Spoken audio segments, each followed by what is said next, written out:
প্রাচীন ভারতের সংস্কৃতি বিশ্বের সামনে আজও অনুকরণীয়। তাই তার আদর্শ আমাদের কাছে আদর্শ।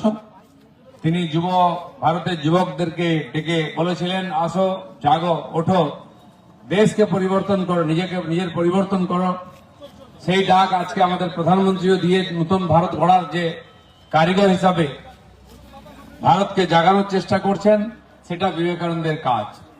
বিবেকানন্দ সারা ভারতবর্ষে পরিব্রজন করেছিলেন, পায়ে হেঁটে পরিব্রজন করেছিলেন এবং তারপরে সেই ভারতকে বোঝার পরে বিশ্বের দরবারে তুলে ধরেছিলেন।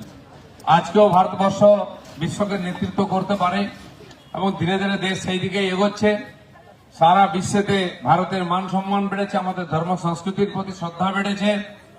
গত বছর আপনারা দেখেছেন মহাকুম্ভ হলো ত্রিবেণী সঙ্গমেতে, 65 কোটি মানুষ স্নান করলেন।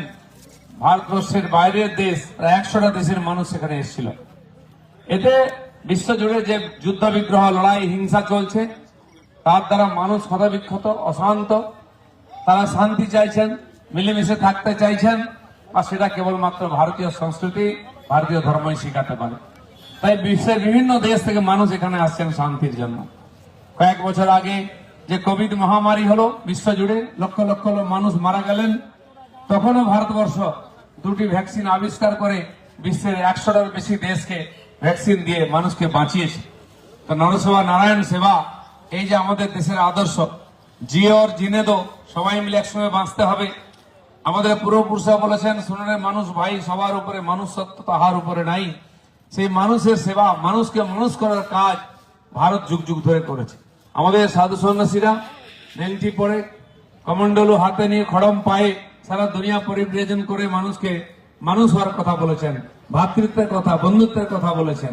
কিন্তু মানুষ লোভে হোক, হিংসায় হোক, অস্ত্র তুলে নিয়ে সারা দুনিয়াকে ক্ষতবিক্ষত করেছে।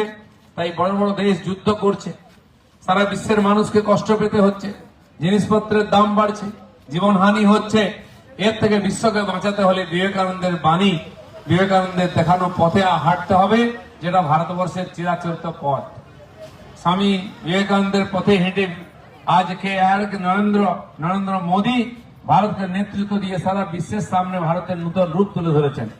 বিশ্বের প্রায় 25-30টা দেশ সেই দেশের শ্রেষ্ঠ সম্মান নরেন্দ্র মোদীকে দিয়েছে, ভারতকে দিয়েছে।